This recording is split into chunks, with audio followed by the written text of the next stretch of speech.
Hello दोस्तों, एक question फिर ब्रह्मास्त्र सीरीज की एक चल रही है। क्वेश्चन नंबर 3 आज अभी है थर्मोकेमिस्ट्री का। एक बहुत अच्छा क्वेश्चन। ये क्वेश्चन देखो एक बार और सॉल्व करो। पहले सॉल्व करने के बाद कमेंट बॉक्स में मेंशन करो कि आपका आंसर क्या आया है। ठीक है, तो फटाफट वीडियो को रोकना है और क्वेश्चन को सॉल्व करना है। ठीक है, तो अब क्वेश्चन को आप सॉल्व कर लीजिए। सॉल्व करने के बाद मेरा सोल्यूशन देखिएगा।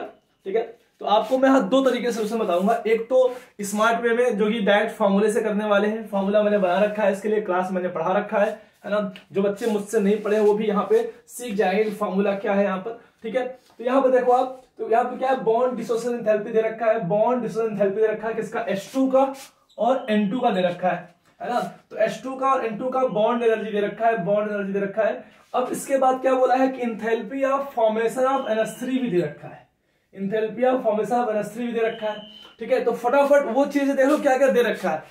और फिर पूछा क्या है, एंथैल्पी ऑफ एटमाइजेशन पूछा है। Enthalpy of atomization. एक बात आपसे पूछना चाहता हूं, जो NH3 की एटमाइजेशन होगी वही NH3 की बॉन्ड एनर्जी होगी क्या? अमोनिया का जो एटमाइजेशन एनर्जी होगा वही क्या होगा, बॉन्ड एनर्जी होगा। तो बॉन्ड एनर्जी और एटमाइजेशन यहां पे सेम आएगा, इस पर्टिकुलर केस में NH3 केस में सेम आएगा। और इसके लिए मैंने आपको बता रखा है, सबसे पहले क्या करते हैं, सबसे पहले जो कि एक कंप्लीट रिएक्शन आपको दे जाए, फॉर्मेशन है ना, उस रिएक्शन को लिखो। फॉर्मेशन का मतलब कितना है, 1 मोल बनाना है। तो 1 मोल आपको बनाना है NH3। आपने 1 मोल गैस बना लिया NH3 का।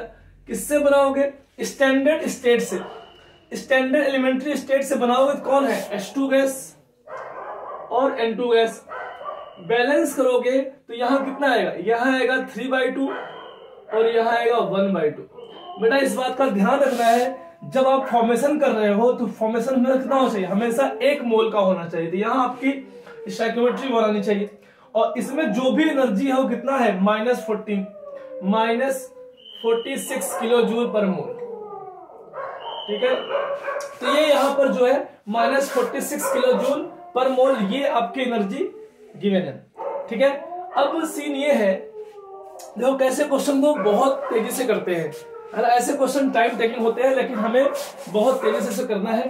तो मैंने आपको बोला कि जब बॉन्ड एनर्जी गिवन हो तो डेल्टा H रिएक्शन का फॉर्मूला क्या होता है।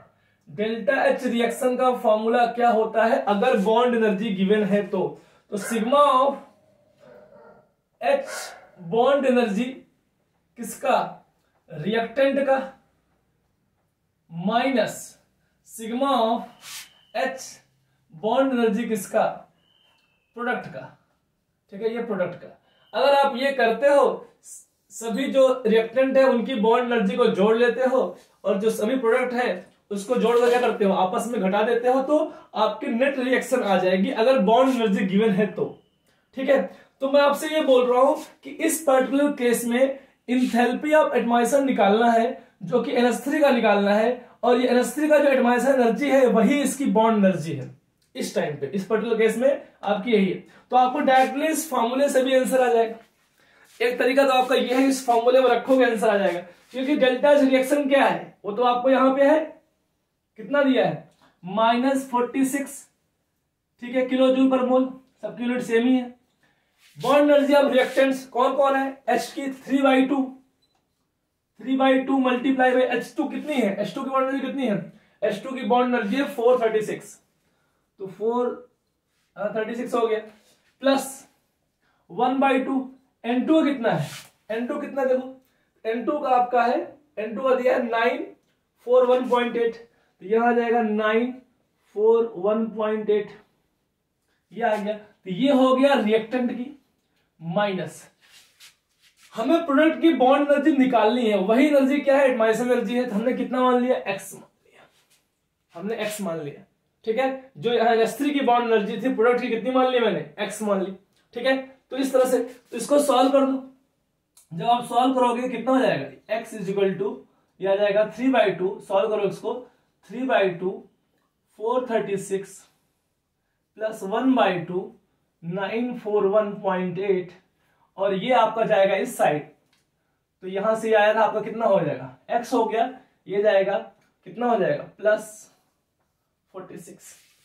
तो इसे सॉल्व करोगे ये नंबर कितना आएगा, लगभग ये नंबर आपका आएगा 1170 0.9 किलो जूल पर मोल। तो आपको कितना आएगा 1179 है ना, 11.9 किलो जूल पर मोल। तो ये इस तरह से आप आराम से है ना इस क्वेश्चन कर सकते हो। एक तरीका आपका ये है ना। तो बहुत अच्छा क्वेश्चन है ना, स्मार्ट वे में आप समझ सकते हो, बहुत प्यारा क्वेश्चन है।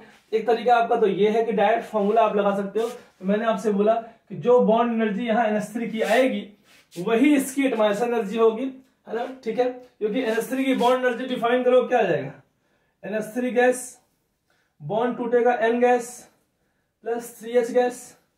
तो यही इसकी एटमॉस्फेरिक एनर्जी है और यही इसकी बॉन्ड एनर्जी है इस केस में। इस केस में दोनों सेम है तो आप मान के लगा लो। तो एक्चुअली आपको एटमॉस्फेरिक पूछ के जो है ना आपसे चाहता है कि आप तो लेंथी प्रोसेस लगाओ, लेकिन हमें बचना है इससे, हमें लेंथी प्रोसेस पे नहीं जाना है। हम डायरेक्ट फार्मूला लगा सकते हैं। आपको ये फार्मूला पता होना चाहिए। अगर बॉन्ड एनर्जी गिवन है तो किसी भी रिएक्शन की एंथैल्पी क्या होगी, enthalpy of bond energy of reactant minus enthalpy of bond energy of product, ठीक है। तो इस तरह से जो है आप स्मार्ट वे में इस क्वेश्चन को सॉल्व कर सकते हो। मिलते हैं क्वेश्चन नंबर 4 में।